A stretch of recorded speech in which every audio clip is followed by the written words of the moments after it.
ಕೂಡಿಸಿ ನಾವು ಸರ್ಕಾರ ನಡೆಸೋದು ಭಾಳ ಕಷ್ಟ. ನಾನಿಲ್ಲಿ ಚುನಾಯಿತ ಪ್ರತಿನಿಧಿಗಳಿದ್ದಾರೆ. ನಿಮ್ಮ ಹೇಳಬೇಕಪ್ಪ ಅಂದರೆ ಪಂಚಾಯಿತಿ ಒಳಗೆ ಕೆಲವು ಕಡೆ 60% ಹೆಣ್ಮಕ್ಳೇ ಸದಸ್ಯರದಾರೆ, ಗಂಡು ಮಕ್ಕಳು ಕಡಿಮೆ. ಪ್ರಜಾಪ್ರಭುತ್ವ ವ್ಯವಸ್ಥೆಯಲ್ಲಿ ಮುಂಚೂಣಿಯಲ್ಲಿ ಬಂದು ಸರ್ಕಾರದಲ್ಲಿ ನಾವು ಪಾಲ್ದಾರರು ಅನ್ನತಕ್ಕಂಥ ಮಾತು. 33% ಸರ್ಕಾರಿ ಹೆಣ್ಮಕ್ಳಿಗೆ ನೌಕರಿ ಕೂಡ ನಾವು ಕೊಡ್ತಾ ಇದ್ದೀವಿ. ಅವ್ರಿಗೆ 33 ಕೊಟ್ಟ ಮೇಲೆ ನಾನು ಹೇಳೋದೆ ಯಾಕೆ ಹೇಳಿಲ್ಲ ಅಂದ್ಬೇಡಿ. 18ನೇ ತಾರೀಕಿಗೆ ಅಷ್ಟು ಬೇಡಿಕೆಗಳನ್ನು ಗ್ರಾಮೀಣಾಭಿವೃದ್ಧಿ ಸಚಿವರ ಗಮನಕ್ಕೆ, ಮುಖ್ಯಮಂತ್ರಿಗಳು ಉಪಮುಖ್ಯಮಂತ್ರಿಗಳ ಗಮನಕ್ಕೂ ಕ್ಯಾಬಿನೆಟ್ನಲ್ಲಿ ನಾವೆಲ್ಲ ತರ್ತಕ್ಕಂಥ ಪ್ರಯತ್ನ ಮಾಡ್ತೀವಿ. ಅದಕ್ಕಿಂತ ಮೊದಲೂ ಕೂಡ ಅವ್ರು ಯಾವ ರೀತಿ ಸ್ಪಂದಿಸ್ತಾರೆ ಅದನ್ನು ಕೂಡ ತಮಗೆ ಹೊಳ್ಳಿ ಹೇಳ್ತೀನಿ ನಾನು. ಅದರಲ್ಲಿ ಎರಡು ಮಾತಿಲ್ಲ.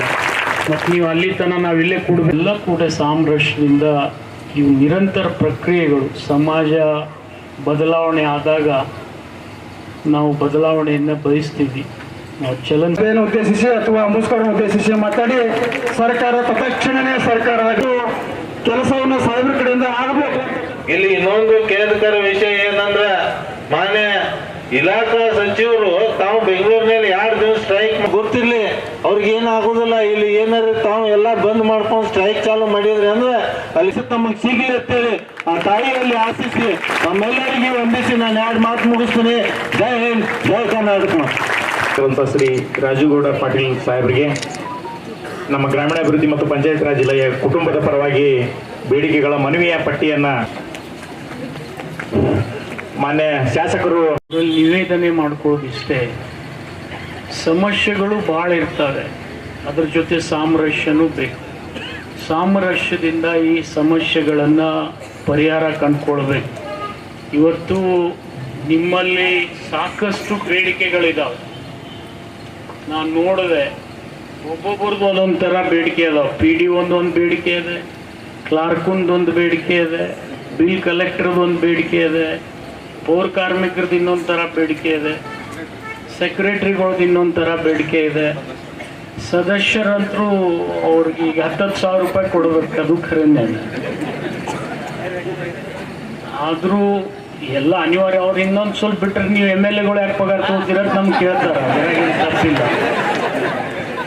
ಅದಕ್ಕೆ ಇವೆಲ್ಲ ಅನಿವಾರ್ಯ. ಇವೆಲ್ಲ ನಾವು ಭಾಳ ಸಾಮರಸ್ಯದಿಂದ ಬಗೆಹರಿಸ್ಬೇಕಾಗ್ತದೆ.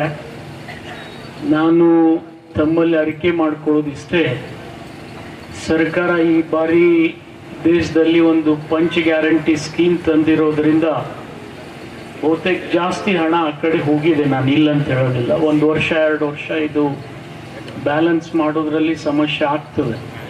ಆದರೂ ಕೂಡ 4,20,00,000 ಜನರಿಗೆ ಸಹಾಯ ಆಗ್ತಾ ಇದೆ. ಅದು ನೇರವಾಗಿ ಅಥವಾ ಅನೇರವಾಗಿ ಅವರಿಗೆ ಸಹಾಯ ಆಗ್ತಾ ಇದೆ. ಆದರೂ ಕೂಡ ತಮ್ಮ ಬೇಡಿಕೆ ನಮಗೆ ಭಾಳ ಅನಿವಾರ್ಯ. ಯಾಕೆಂದರೆ ಆರ್ಟಿಕಲ್ 373 ಆ ತೊಂದರೆ ಆಯ್ತಂದ್ರೆ ನಾವೇನು ಮಾಡ್ಬೇಕನ್ನಂಥದ್ದು ಸಚಿವರೇ ಹೇಳಿದ್ರು. ಅದಕ್ಕೆ ಆದರೂ ಸಹಿತ ನೀವು ಮಾನವೀಯತೆ ದೃಷ್ಟಿಯಿಂದ ನೀರು ಕೊಡುವಂಥ ಕೆಲಸ, ಲೈಟ್ ಕೊಡುವಂಥ ಕೆಲಸ ಮಾಡಿರಿ. ಅದಕ್ಕೆ ನಿಮ್ಗೆ ಅಭಿನಂದನೆಯನ್ನು ಹೇಳಲಿಕ್ಕೆ ಬಯಸ್ತೀನಿ ಬಂಧುಗಳ. ಇವತ್ತಿನ ದಿವಸ ಸೆಕ್ರೆಟರಿಗಳಿಗೆ ಗ್ರೇಡ್ 1 ಗ್ರೇಡ್ 2 ಸೆಕ್ರೆಟರಿಗೆ ಪ್ರಮೋಷನ್ ಇರುವಂಥದ್ದು. ಅದೇ ರೀತಿ ನೌಕರರಿಗೆ ಏನೈತಂದ್ರೆ ನಮ್ಮ ಏನು ಕರ ವಸೂಲಿ ಆಕೈತಿ ಅದರಲ್ಲಿ ಪೇಮೆಂಟ್ ಮಾಡ್ಬೇಕನ್ನಂಥದ್ದು ತಮಗೆ ಗೊತ್ತಿರಲಿ. ಕೆಲವೊಂದು ಇನ್ನಾತನ 5-6 ವರ್ಷ ಆದರೂ ಪೇಮೆಂಟ್ ಆಗಿಲ್ಲ, ಯಾಕಂದ್ರೆ ಕರ ವಸೂಲಿ ಆಗಿಲ್ಲ. ನೀವೆಲ್ಲ ಸರ್ಕಾರಿ ನೌಕರರಿರೋದ್ರಿಂದ ಸರ್ಕಾರ ಮಟ್ಟದಿಂದನೇ ಅವ್ರಿಗೆ ಪೇಮೆಂಟ್ ಆಗ್ಬೇಕನ್ನಂಥ ನ್ಯಾಯಯುತವಾದಂಥ ಬೇಡಿಕೆ. ಯಾಕಂದ್ರೆ ಇದು ಫಂಡ್ ತೆಗಿಬೇಕಾಗತ್ತೆ.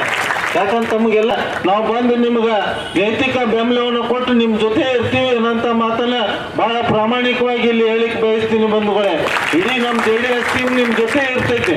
ಯಾವಾಗೂ ನೌಕರದಾರಿಗೆ ಅನ್ಯಾಯದಾಗ ಏನಾರೇ ಸಹಾಯ ಸವಲತ್ತು ಕೊಟ್ಟಿದ್ದು ಹಿಂದಿನ ನಮ್ಮ ಮೆಲಕ್ಕೆ ಹಾಕಿ ನೋಡ್ರಿ. ನೀವು ನಮ್ಮ ಕುಮಾರಸ್ವಾಮಿ ಕೊಟ್ರ ನಾವು ಭಾಳ ಅಭಿಮಾನದಿಂದ ಹೇಳ್ತೀನಿ. ಅದಕ್ಕೆ ನಿಮ್ಮೆಲ್ಲರ ಜೊತೆ ನಾವು ಇರ್ತೀವಿ. ಯಾಕಂದ್ರೆ ತಾವು ಆನ್ಲೈನ್ ಮೀಟಿಂಗ್ ಮಾಡೋ ಮುಖಾಂತರ ನಮ್ಮ ಪಾಪ ಮೇಳ PDOಸ್ಗೆ ಸಾಕಷ್ಟು ರಾತ್ರಿ ಆದ್ರೆ, ಯಾಕಂದ್ರೆ ಅವ್ರು ಮನೆಗೆ ಹೋಗೋದಿರ್ತೈತಿ, ಹಳ್ಳ್ಯಾಗ ನೌಕರಿ ಮಾಡ್ತಿರ್ತಾರ, ಮಕ್ಕಳು ಮರಿ ಇರ್ತಾರ. ಆದರೂ ಸಹಿತ 9 ತನ ಅವ್ರ ಮೀಟಿಂಗ್ ಅನ್ನು ಅಟೆಂಡ್ ಮಾಡುವಂತ ದುಸ್ಥಿತಿ. ಯಾಕಂದ್ರೆ ತಮ್ಗ ನೀವು ಅಲ್ಲಿ ಎಣಿಸ್ತೀವಿ ನಾವು ಓಟ. ಯಾಕಂದ್ರೆ ನನಗೆಲ್ಲ ಅನುಭವ ಅದ, ಎಷ್ಟು ಓಟ ಯಾವ ಬರ್ತಾವ ಏನ್ ಬರ್ತಾವ. ಎಲ್ಲಾರು ಕೈಕಾಲು ಹಿಡ್ಕೊಂಡು ಓಟ್ ತಗೊಂಡು ಆರಿಸಿ ಬಂದಿರ್ತಾರ. ಪಾಪ ಅವರು ಏನೋ ಒಂದು ಮಾಡ್ಬೇಕನ್ನಂತ ಅವ್ರಿಗೆ ನೈತಿಕತೆ ಅದ. ಯಾಕಂದ್ರೆ ಒಬ್ಬ ಜನಪ್ರತಿನಿಧಿ ಅಂದ್ರೆ MLAಗೂ ಅಷ್ಟೇ ಗೌರವ ಅದ, ಗ್ರಾಮ ಪಂಚಾಯತ್ ಸದಸ್ಯರಿಗೂ ಅಷ್ಟೇ ಗೌರವದಿಂದ ಕಾಣುವಂಥದ್ದು ಆಗ್ಬೇಕು. ಅದೇ ರೀತಿ ಗ್ರಾಮ ಪಂಚಾಯತಿ ಸದಸ್ಯರ ಏನು ವೇತನವನ್ನು ಕೇಳ್ಯಾರ. ಯಾಕಂದ್ರೆ ತಮ್ಗೆ ಗುರ್ತೈತಿ ಚುನಾವಣೆ ತೂಟ ಆಗಿಬಿಟ್ಟಾವ. ಪಾಪ ಅವ್ರ ಪರಿಸ್ಥಿತಿ ಏನನ್ನಂತದ್ ನನ್ಗೆ ಗುರ್ತದ. ಅದಕ್ಕೆ ಅಂದೇನ ಈಗಾದ್ರೂ ನಾವು ಇಲೆಕ್ಷನ್ ನಿಂದ್ರಾಕ್ ಹೋಗಿದ್ದಿಲ್ಲ, ಬ್ಯಾಡೋಕ್ ಬಿಟ್ಟು ಬಿಡ್ತಿದ್ದೆ. ಅವಾಗ ತಮಗೆಲ್ಲ ಗುರ್ತಿರ್ಲಿ, ಅವ್ರಿಗೆ ಕೇರಳ ಮಾದರಿಯ ಸ್ಥಾನಮಾನ ಸಿಗುವಂಥದ್ದು.